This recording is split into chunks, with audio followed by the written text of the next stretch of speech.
Ter o controle do próprio tempo é o maior dividendo que o dinheiro pode pagar. E é com essa frase do Morgan Housel que a gente começa o 8º episódio do AplyxCast.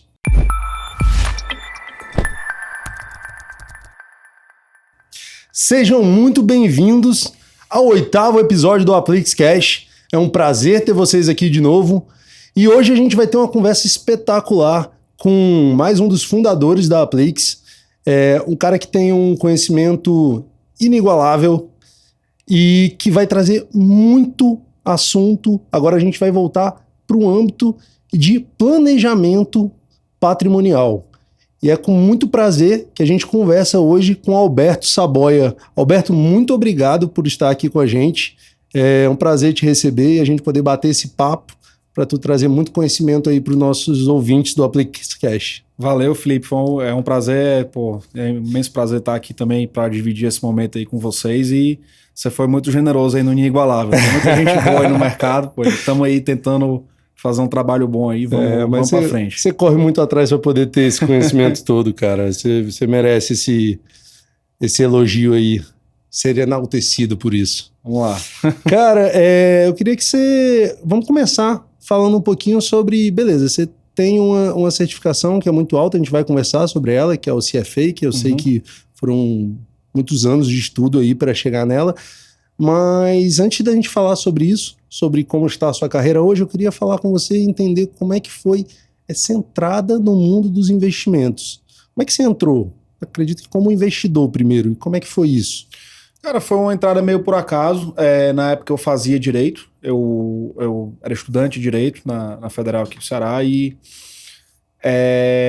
ali por volta do quarto semestre eu sempre fui muito afoito assim, de querer trabalhar, de querer meter a mão na massa, vamos dizer assim, e na época, nesse semestre ainda não oferecia tantas oportunidades de estágio, então eu acabava que sentia que eu tinha tempo livre na faculdade.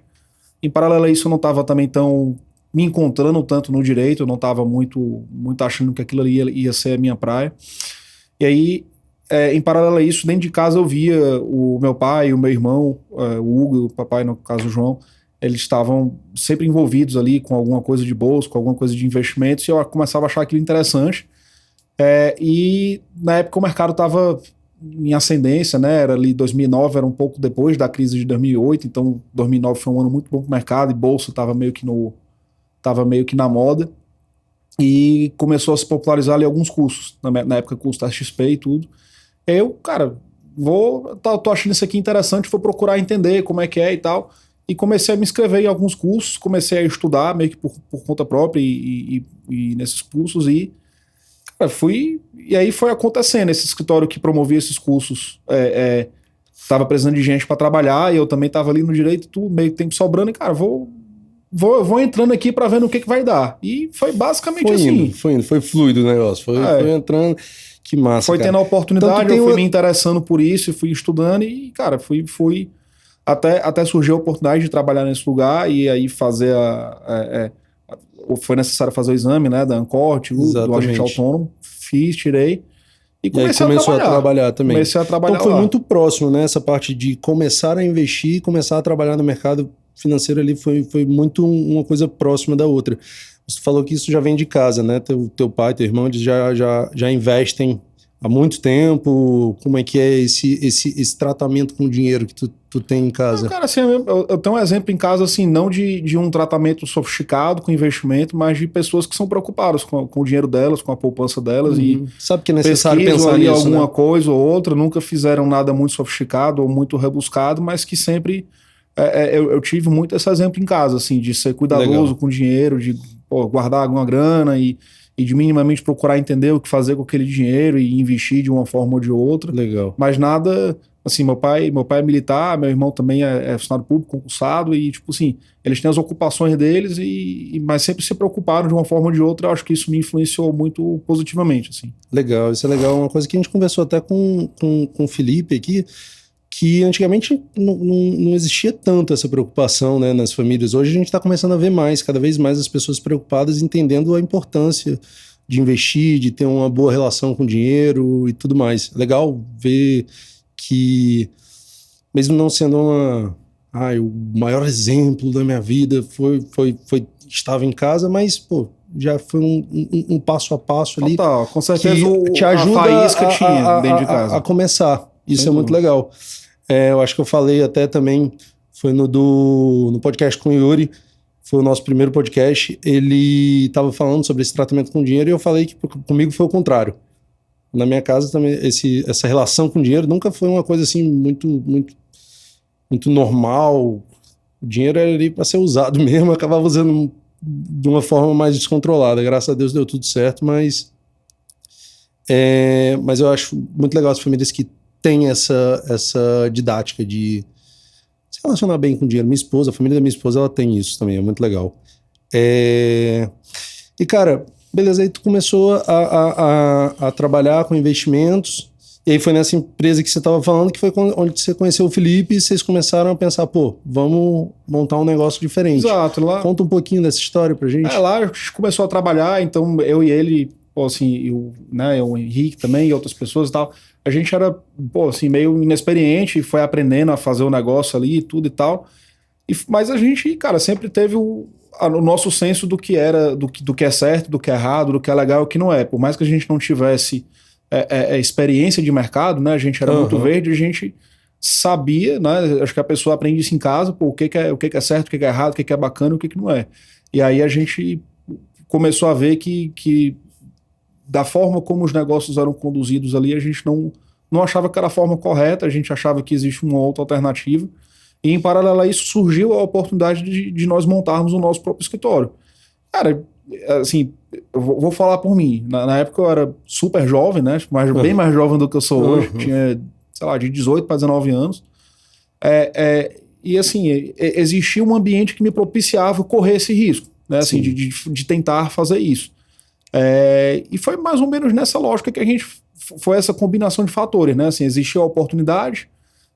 Eu queria, apesar de eu não ser muito experiente na época, eu achava que existia uma forma diferente de conduzir os negócios, de fazer o negócio de uma forma correta, a nossa visão.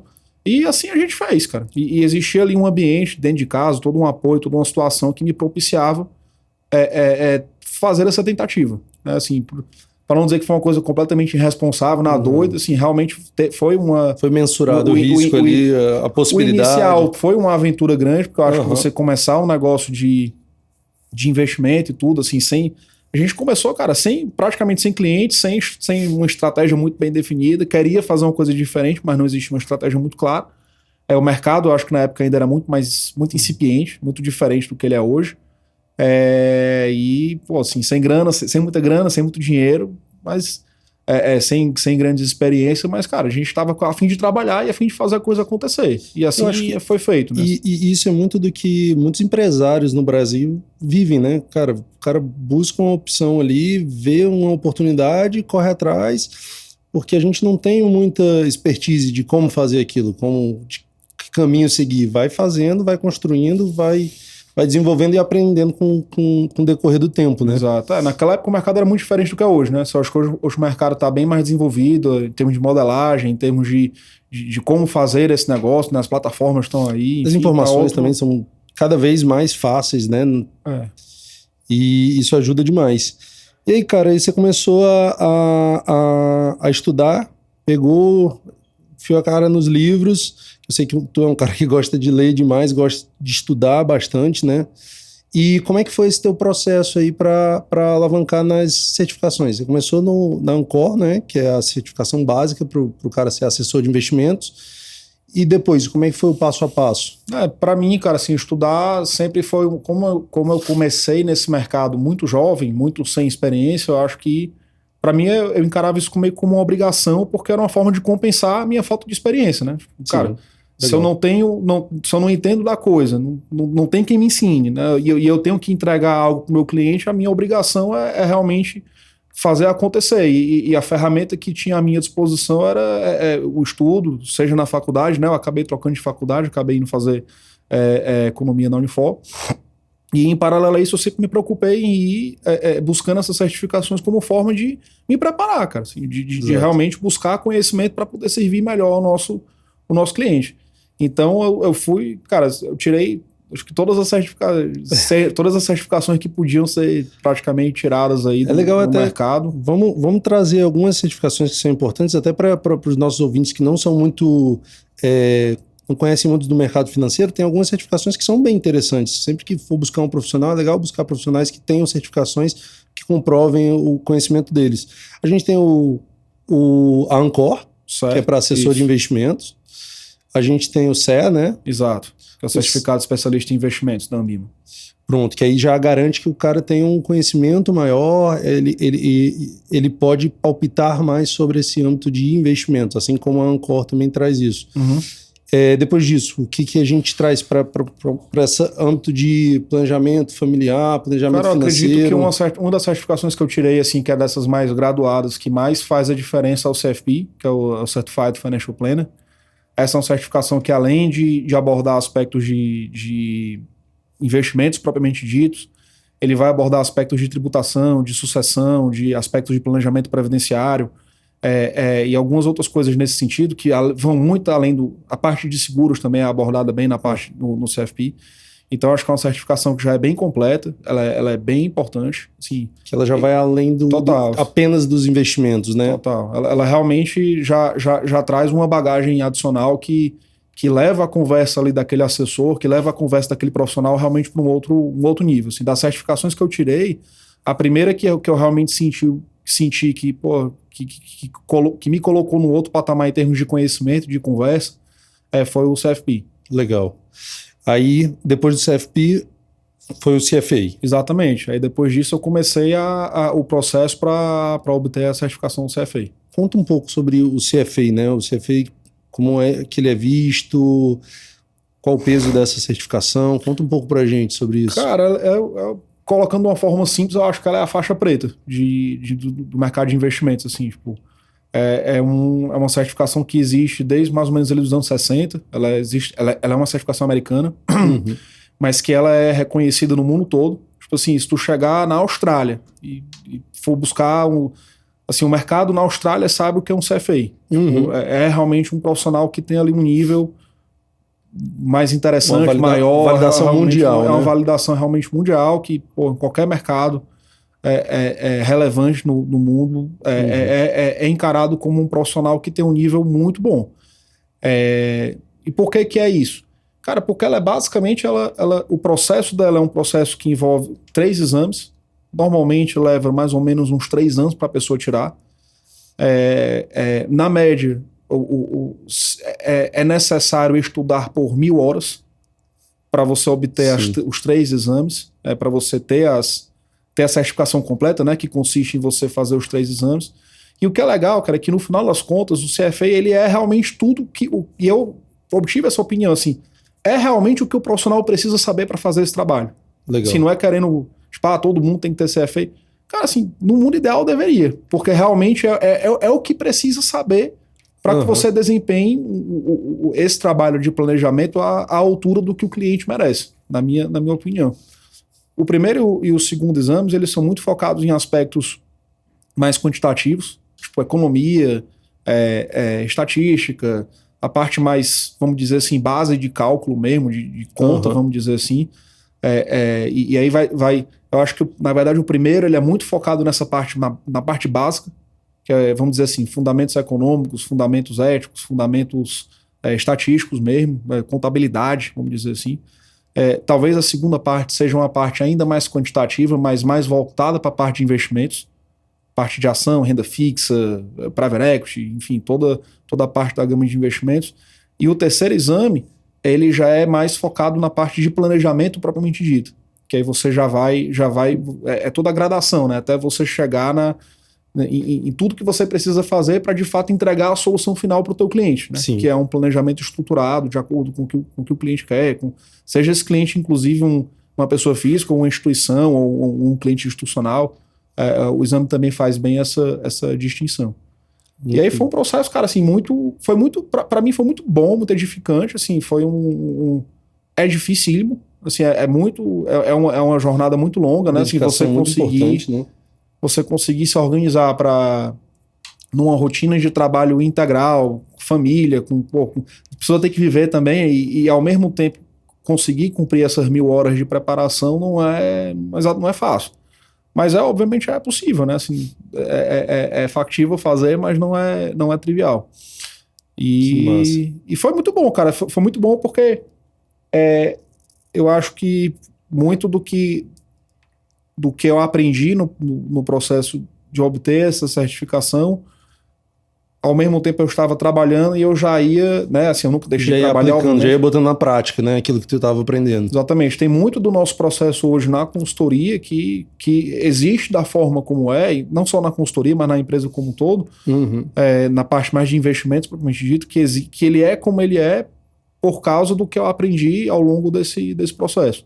Legal. E a gente foi já implementando e já colocando na prática, né? Legal. Uma coisa que eu já ia trazer, você acabou falando um pouquinho sobre a consultoria. Hoje na Aplix a gente tem duas áreas de atendimento ao investidor, né? Que seria a parte de assessoria, que é mais conhecida pelo mercado, entende mais a área de assessoria, e a gente tem a consultoria. Eu queria que tu falasse um pouco sobre a consultoria. O que é uma consultoria? Qual é o diferencial que traz esse atendimento de um consultor, não de um assessor? Cara, a gente sempre gosta de explicar a nossa consultoria como uma história, né? Sempre tem essa historinha, não sei se ela já foi contada aqui em algum outro episódio. Se já tiver sido, talvez eu vou ser repetitivo. Mas já tá legal porque ela aconteceu comigo. Então, é quem viu, né, que tá contando agora. A consultoria ela surgiu por demanda de um cliente nosso que na época ele era atendido por nós, né, no caso mais por mim, dentro do ambiente da XP. Em um determinado ano, 2015, ele vendeu a empresa dele, ele ficou muito líquido. E ele teve um pensamento que eu acho que foi uma iluminação, que graças a esse pensamento e essa ideia foi que essa área da empresa existe. Eu devo bastante a ele, eu já reconheci, inclusive. Devo a ele muita coisa. E ele virou para mim e falou: Alberto, cara, legal, agora eu tô líquido, né? O que era minha indústria agora virou uma indústria de dinheiro. E ele teve dois pensamentos. Bom, na minha indústria eu tinha aqui algumas pessoas que me ajudavam a tocar esse negócio. Tinha diretor disso, diretor de engenharia, diretor daquilo outro e tudo e tal. E agora eu tô meio que sozinho aqui, né? Minha indústria virou dinheiro e eu me sinto na necessidade de ter alguém que me auxilie a gerenciar essa minha nova indústria, né? Me auxilie de forma profissional. Muito bem, esse foi o primeiro pensamento. E o segundo pensamento que ele teve foi: mas eu gosto do teu trabalho, mas no final do dia tu responde à XP, né? Tu trabalha para a XP, tu me atende dentro da XP. Do mesmo jeito que o cara do Itaú me atende e trabalha para o Itaú. E o cara do Santander, por sua vez, também trabalha para o Santander e tal e coisa. Eu preciso de alguém que trabalhe para mim. Aí eu, legal e tal. Como é que a gente, né, assim, como é que nós conseguimos atender a essa demanda? E aí a gente começou a pesquisar, começou a ver, e por conta dessa demanda e ao longo de algumas pesquisas, nós começamos a nos organizar como empresa para poder servir esse tipo de demanda, que é o atendimento consultivo. E aí, para que você possa atender a esse tipo de demanda, você precisa primeiro trocar o modelo de remuneração. Nesse tipo de serviço, nós não podemos ser remunerados por comissão, nós temos que ser remunerados com honorários negociados de forma transparente, diretamente pelo cliente. Então, nesse serviço, nós não recebemos nenhum tipo de comissão, estímulo, auxílio ou o que quer que seja de nenhuma instituição financeira. A nossa única fonte de receita são os honorários que o cliente nos paga de forma transparente. Então isso é o que eu já acho bacana também, o cliente já sabe quanto eu custo e, portanto, ele pode me cobrar, né? Ele pode cobrar Exato. Pelo serviço que ele está pagando. Ele avalia, né, o que é que ele está pagando. Exato, e tipo, se não está legal, ele me demite. E eu particularmente gosto assim, dessa relação, porque eu acho que é uma relação que induz a performance. Melhora a sua performance, exato. Ela favorece realmente uma entrega de performance superior. Né? E o segundo ponto é que nesse serviço, o que é outra diferença é que eu preciso... Nesse serviço eu já não me vinculo a nenhuma instituição e o meu vínculo passa a ser direto com o meu cliente. Porque aí, com essa dupla diferença, né, com o modelo de remuneração, em que eu sou pago pelo cliente e sou vinculado a ele, eu posso servi-lo em qualquer lugar que ele tenha dinheiro. Então ele pode ter dinheiro na XP, no Santander, no BTG, no Itaú, no Banco do Brasil, ou onde quer que seja. E o meu trabalho como consultor é representar os interesses do meu cliente em qualquer lugar que ele venha a ter dinheiro. E aí isso faz toda a diferença, porque a gente passa a concentrar todo o aconselhamento da vida financeira dele, perpassa pela Aplix, perpassa pelo advisory, no caso, e fica tudo centralizado com a gente, porque a gente passa a ser o advogado financeiro, vamos dizer assim, o personal CFO do nosso cliente, em qualquer lugar que ele tenha dinheiro, numa relação que é vinculada ao cliente, transparente, ele sabe quanto custa. Nós consolidamos todo o resultado das estratégias e conseguimos mostrar para o cliente quanto que ele tem no total, quais são as estratégias que estão funcionando, quais são as estratégias que precisam ser ajustadas. A gente consegue meio que colocar o banco... oportunidades também, né? Cara, o nosso papel passa a ser extrair dos bancos e das instituições financeiras o que tem de melhor para o nosso cliente em qualquer lugar. Então eu vou brigar por ele. Eu vou brigar com o Banco do Brasil, vou dizer, cara, no Santander tá melhor, no Itaú tem coisa melhor. Eu vou ficar, vamos dizer assim, aspas, espremendo, né, os locais pelo meu cliente, porque esse passa a ser o nosso papel, né? E para fechar, assim, como é que a gente entrega isso? Acho que todo esse trabalho ele é baseado num conhecimento muito grande do nosso cliente. Eu estava aqui falando sobre aspectos, vamos dizer assim, numéricos, né, de rentabilidade e buscar o melhor e tal e coisa, mas o trabalho ele começa com uma pegada bem conceitual, bem qualitativa, né? Assim, a gente, para desenvolver bem esse trabalho, precisa conhecer o nosso cliente profundamente.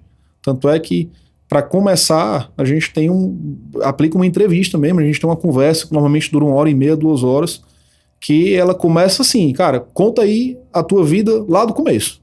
Aí eu calo a boca e deixo o cara falar. Aí, meu irmão, é legal, eu acho, é uma das partes do trabalho que eu mais gosto, porque você aprende muito e escuta muitas histórias de crescimento, de superação, de empreendedorismo, enfim. E começa daí, né? Começa dessa entrevista em que a gente conhece muito bem o nosso cliente, tanto do ponto de vista qualitativo, estrutura familiar, o que quer, o que não quer, o que aceita, o que não aceita em termos de risco, em termos de prazo, etc.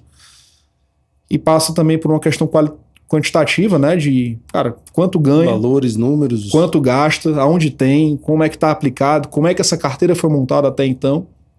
E a partir daí nós montamos uma política de investimento, essa política ela é aprovada pelo cliente. Se o cliente estiver de acordo com esse conceito dessa política de investimento, passa a ser o nosso trabalho a execução dessa política e de ir buscar no mercado a melhor execução possível para o que o cliente aprovou. E faz total sentido isso, né? Porque se você não conhecer muito bem o cliente, como é que você vai brigar por ele? Total. Isso aí fica um trabalho inócuo, assim, totalmente sem lógica. Legal.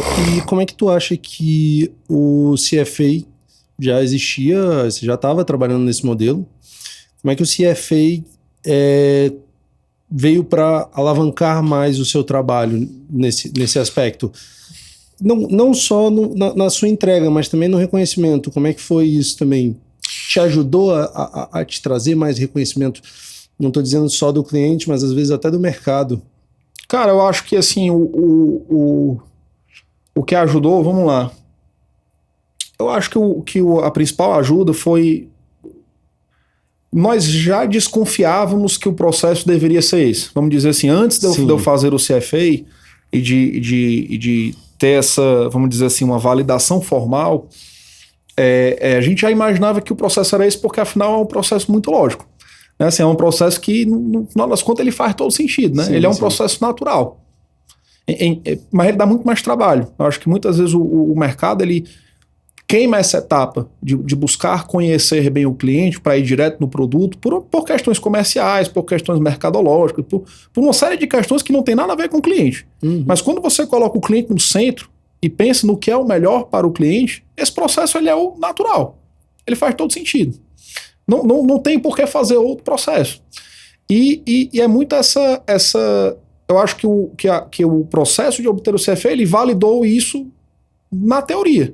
Porque esse vamos dizer assim, não é que esse é o único processo, mas esse é um dos processos de você montar uma carteira e de você montar um planejamento que ele é bem aceito, vamos dizer assim, do ponto de vista teórico. Então eu acho que o CFA contribuiu muito nesse sentido de a gente ter uma validação, ainda que interna, né, dizer, rapaz, tá aqui, esse é um processo super válido, praticado no mundo inteiro, eu não estou inventando a roda, além dele ser natural e de todo mundo entender ele, assim, de ser uma coisa muito fluida, né? Do ponto de vista de validação, cara, assim, sendo bem honesto, eu acho que eu acredito que certificações, de uma maneira geral, elas são muito reconhecidas pelo mercado.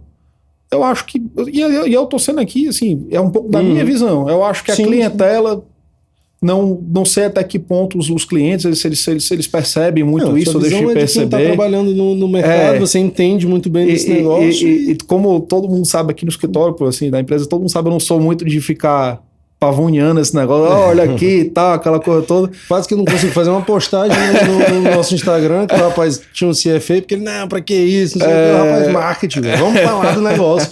Vou falar, bom, é importante. Mas realmente, assim, pro mercado, principalmente assim, pro mercado financeiro, de assets, de banco, todo mundo sabe o que é. E eu acho que isso realmente ajuda na conversa, né? Assim, que realmente coloca ali, pô, o pessoal ali realmente tem um nível, eu acho que é uma sinalização muito interessante, muito boa, assim, muito ajuda muito na conversa, né? Cara, beleza, você me explicou como é que funciona o processo, mas na prática, como é que funciona isso? Beleza, eu contratei a Aplix Advisory e como é que vai ser essa relação minha como cliente, da Aplix, do Advisory do Alberto e do banco? Como é que funciona isso na prática? Como é que é esse tratamento na prática? Cara, assim, uma vez que contratou, aprovou lá a política e tudo, e a gente vai entrar em campo para fazer a execução dela, o que vai acontecer é o seguinte: nós precisamos que o nosso cliente ele sinalize para o banco, que ele nos autorize a ter contato com o banco. E isso, cara, se dá de diversas formas. Isso às vezes depende muito do banco, depende um pouco do gerente também. O que é legal é que, como a gente já está na praça há algum tempo, a gente já tem canal e relação razoavelmente bem estabelecida com a maioria dos bancos.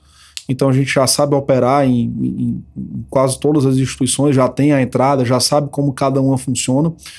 Isso se dá basicamente com o cliente autorizando, por escrito, que nós tenhamos esse contato com o banco e possamos obter informações concernentes à conta do nosso cliente, aos assuntos dele, sim, com o banco. E o banco passa a nos ceder essas informações, passa a nos ceder extratos, passa a nos ceder as opções de investimento que estão disponíveis, e nós passamos a tratar com o banco em nome do cliente. Mas aí até que ponto vai isso, né? Sim. É como se a gente deixasse o cliente na cara do gol e tirasse o goleiro para que ele só chutasse a bola para dentro do gol. A última fase... Deixa tudo preparado e ele faz o ok. Exatamente. A gente coleta todas as informações, consolida tudo isso, vê o que é melhor e chega para o cliente. Cliente, no Banco Santander, nós achamos que o melhor que você deve fazer é isso aqui. Você quer fazer sim ou não? Se ele disser, rapaz, quero, vamos para frente. Aí isso se dá normalmente por escrito, né? Num e-mail ou às vezes em alguns bancos, até no WhatsApp, alguma coisa do tipo, isso já pode ser até aceito. E nós partimos para a execução com o banco com essa autorização formal do cliente. Mas todo o processo de obter informação, formular essa sugestão, negociar com o banco para ver o que é melhor, o que faz sentido e tudo, todo esse trabalho é absorvido por nós. Legal. Então tudo isso a gente faz e o cliente só entra no final assim para decidir. Então não precisa tá tendo esse trâmite todo de estar conversando com o banco tal, banco tal, banco tal. A não ser que o cliente queira. Mas se não quiser, esse trabalho pode ser todo absorvido por nós. O trabalho fica com vocês. Legal isso. Toda essa parte, inclusive até um ponto, assim, essa questão da consolidação, né? Vamos supor que o nosso cliente tenha, sei lá, conta em 3 bancos. Como é que era a vida dele antes, né? Ele tinha que interpretar 3 extratos diferentes, receber sugestão de 3 bancos diferentes. O gerente do banco 1 não está vendo o que o cara do banco 2 está fazendo, que por sua vez não está vendo o que o cara do banco 3 está fazendo, então fica aquela cacofonia de sugestões. Então, muitas vezes elas são sugestões redundantes ou antagônicas. O cara pode estar até fazendo um trabalho muito legal ali. Total. Mas ele está fazendo um trabalho limitado. Porque ele não enxerga o que está acontecendo nos outros bancos.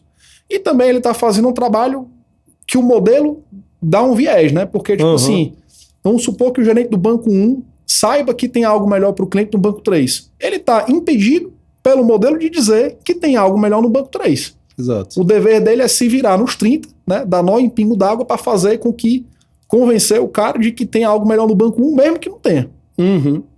né? Então fica essa confusão e o cliente no meio de tudo isso tendo que ter um trabalho importante para fazer com que toda essa estratégia faça sentido para ele. Isso dá muito trabalho. Não é moleza, não. Não é fácil, né? Ainda mais o cara tem que ter a inteligência de conseguir interpretar todos aqueles investimentos, tudo isso. Ainda tem eu acho que não é nem a questão da inteligência, porque não requer coisa do outro mundo, requer o que o cara requer ele querer. Né? Requer o cliente realmente se dedicar a isso. E se ele quiser se dedicar e tiver tempo... Tem capacidade, né? Ele vai desenrolar, certo? Isso também não é coisa do outro mundo, mas dá um trabalho importante.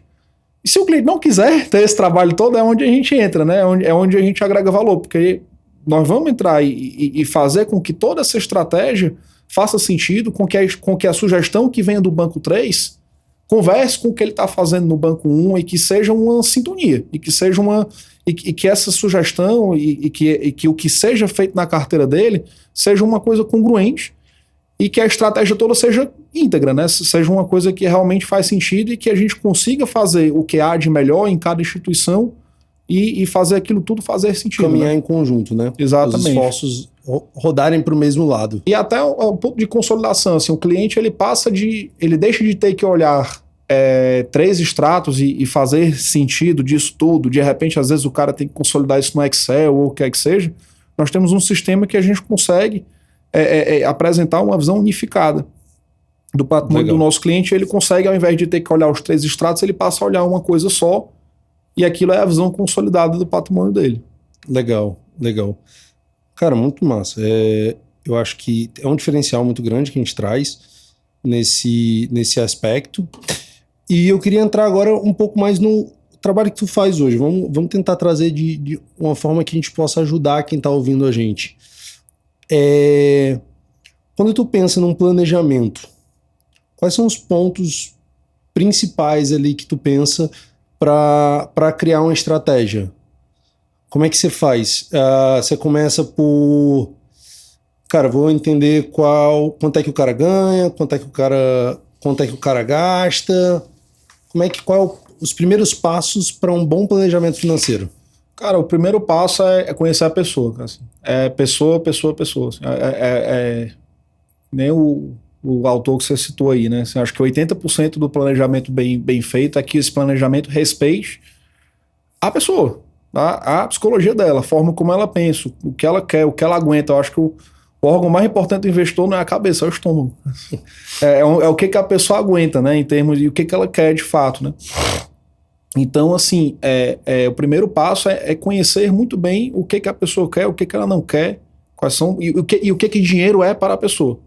Isso pode parecer um papo meio conceitual, mas é super importante porque isso vai determinar 80% do que vai ser feito com o dinheiro dela, pelo menos da forma como a gente aborda, tá certo? Assim, da forma como nós construímos o planejamento, ele é muito baseado na situação do investidor, da pessoa, do que ela quer e do que ela deixa de querer.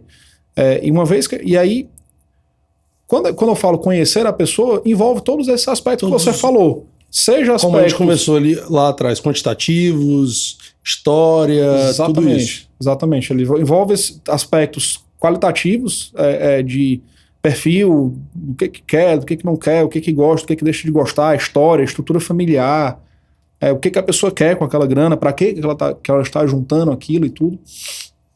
E esses aspectos mais quantitativos que você falou, de renda, despesa, quanto ganha, quanto consegue gastar, quanto pretende gastar, no que pretende gastar, enfim, aí são esses 2 aspectos, mas tudo isso precisa ser muito bem levantado. E aí uma vez que você conheceu muito bem a pessoa sobre com essas duas abordagens, aí você vai trabalhar em cima disso e desenhar um planejamento financeiro que seja sob medida para essa situação que nós aprendemos sobre a pessoa. Entendeu? Massa. E aí na visão do investidor? Eu vou começar a fazer um planejamento financeiro. O que tu indica? Qual a movimentação que tu indica? O Comece pelo Porquê. Outro livro aqui do nosso Book Club. Cara, fenomenal. A primeira coisa que a pessoa tem que entender é para que ela está juntando aquele dinheiro.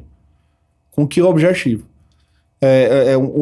Uma das coisas que mais que a gente vê que mais destrói valor no mercado é a turma ter aquele comportamento de não, eu tô juntando esse dinheiro para ganhar o máximo possível. Cara, isso aí sempre a pessoa fica correndo atrás, né, em círculo, sai do investimento, vai para o outro, não tem uma alocação estrutural, não tem uma estratégia estrutural de investimentos e fica indo nas modas, nos modismos do mercado. Uma hora está em Bitcoin, outra hora está em CDI, outra hora está em bolsa.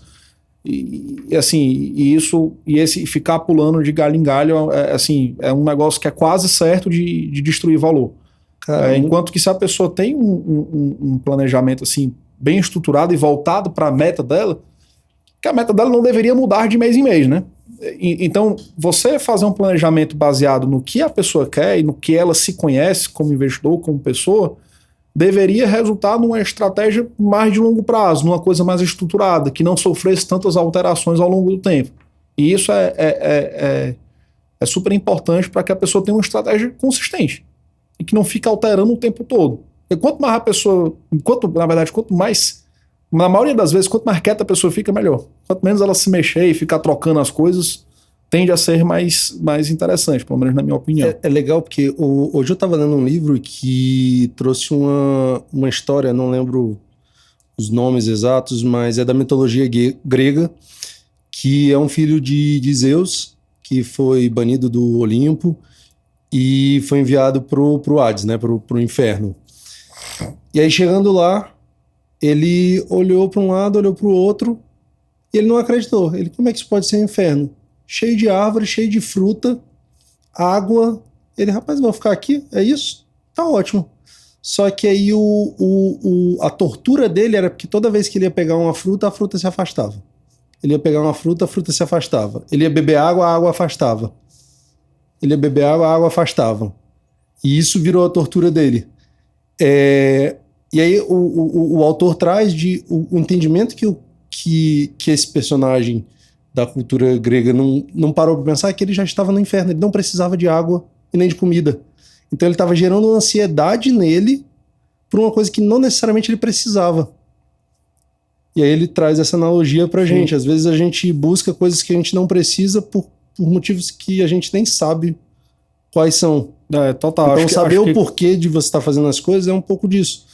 Ele precisava de comida, ele precisava de água? Você não precisava. Eu acho que, quieto, tipo assim, quando dormir. Você não faz essa reflexão, você corre o risco de ficar indo atrás dos modismos, né? Tipo assim, indo atrás de vontade de outras pessoas, ou indo atrás da vontade que a rede social tá mandando tu ir, ou ir atrás do que é a moda. E isso tudo muda, né? Muda o tempo todo, essas coisas estão o tempo todo trocando, e se você não tem essa âncora de tipo assim, cara, o que eu quero? O que é bom para mim? O que é bom para a minha realidade? Se isso não houver uma reflexão nesse sentido, a gente já viu aqui, cara, inúmeros casos de pessoas que a pessoa, cara, vive num ciclo de ansiedade, de ficar numa busca que não tem fim, né? O tempo todo trocando. E isso não dá certo, cara. Não só para a pessoa, do ponto de vista pessoal, de ansiedade, de realização, ou o que quer que seja, como também do ponto de vista de investimento. Para a gente, isso é uma condição base para que o investimento possa ser bem sucedido. E ser um investimento bem sucedido não é o que é o melhor possível, é o que é melhor possível dentro da realidade particular da pessoa, né? Dentro da estratégia que cabe para a situação da pessoa. Legal, a liberdade financeira é a liberdade de você poder fazer o que você quer. Exatamente. Isso é muito individual. Isso Exato, cada um tem o seu. Cada um tem o seu, cada um tem os seus parâmetros, e isso, pra gente, é básico entender isso. Legal, cara. Nesses aspectos, eu queria que tu me desse... a gente tá caminhando aí pro final já do nosso podcast, que o papo foi fenomenal, muito conhecimento aí. Mas qual a dica que você daria pro pessoal que já investe e que talvez possa estar cometendo erros, às vezes até comportamentais? Qual a dica que você daria? Cara, faz isso, foca nisso. Qual é a dica? Cara, eu acho que, assim, primeiro, tem um livro que eu acho que é... O livro que você citou, que é o do Morgan Housel, né, que é o Psicologia Financeira, eu acho que é um livro que deveria ser lido por todos. É um livro sensacional, leitura gostosa, fácil, e ela é muito edificante, assim, nesse sentido de provocar essas reflexões de, tipo, pô, pra que eu quero isso aqui? para onde é que eu estou indo, né? E eu acho que é um livro que provoca uma reflexão muito boa na direção do autoconhecimento. Acho que o primeiro passo é esse, assim, para quem está se sentindo perdido, acho que a primeira bússola que a pessoa tem que achar é a sua, né? E eu acho, cara, assim, e buscar, e eu acho que o segundo passo aí, cara, é buscar alguma assessoria. Não tô dizendo que não é só a gente que faz isso, que se porta dessa forma, mas eu acho que buscar uma assessoria ou um modelo de assessoria que esteja genuinamente preocupado em fazer o melhor para você, para o seu cliente, e com essa perspectiva de buscar conhecer, né? De buscar Sim. te entender como cliente, te entender como pessoa antes de te bombardear de sugestões. Eu acho que se a relação, essa relação que às vezes a gente vê, né, do cliente com o assessor que se limita a uma relação de discussão de taxa, rentabilidade, vamos tirar desse dinheirinho para cá, colocar aqui porque vai ter essa taxinha a mais, ou seja, uma relação que se limita a uma discussão de produto, mas que de repente a pessoa nem conhece direito a outra pessoa, nem sabe o que é a família, nem sabe o que o cara faz, não sabe quanto ganha, não sabe quanto gasta, não sabe o que o cara gosta, não sabe de nada. Quer dizer, sabe tudo de taxa, mas não sabe nada do cliente. Eu acho que essa relação ela é no mínimo ultrapassada, cara. Eu acho que as pessoas deveriam buscar uma relação diferente. Uma relação que realmente se proponha a colocar o cliente no centro, com conhecimento e profundidade sobre a pessoa, porque isso tô sendo até repetitivo, né? Tipo assim, é base para um planejamento financeiro decente, né? É como tem muitas áreas de gestão que falam, né? A empresa é feita de pessoas para pessoas, e é isso. Você tem que conhecer da pessoa, não adianta só você saber dos números dela. Você tem que saber o que ela almeja. Em que pese os números sejam essenciais. Aí, tipo, claro. Isso, o cara tem que saber de tudo também. Tem que ser craque nessa parte também. Mas só adianta falar disso depois que você ultrapassou essa fase. Não conseguir entregar e também não dá certo, né? Tem que fazer um negócio legal. Cara, muito bom. Muito obrigado por participar aqui do nosso AplixCash. Vamos marcar outras vezes, trazer mais conhecimento aí, falar de outros assuntos. Tem milhões de assuntos. Imagina aí, o cara estudou 1000 horas, pelo menos 1000 horas. Rapaz, o meu foi 1200, que eu sou meio marromeno.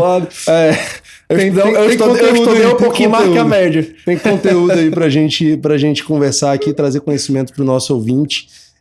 Eu queria que você deixasse uma palavra final aí para quem tá ouvindo, para quem tá nesse mundo dos investimentos.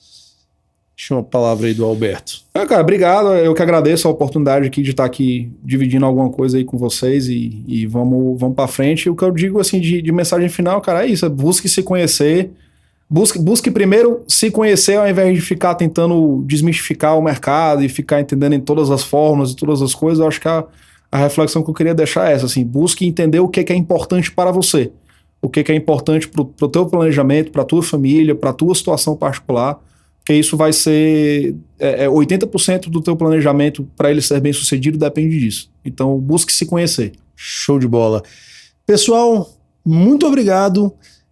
Você que esteve aqui até agora com a gente, ouvindo esse podcast maravilhoso. Muito obrigado. Lembra de curtir, compartilhar esse conteúdo para ajudar a gente a difundir cada vez mais esse conhecimento. E até a próxima. Valeu!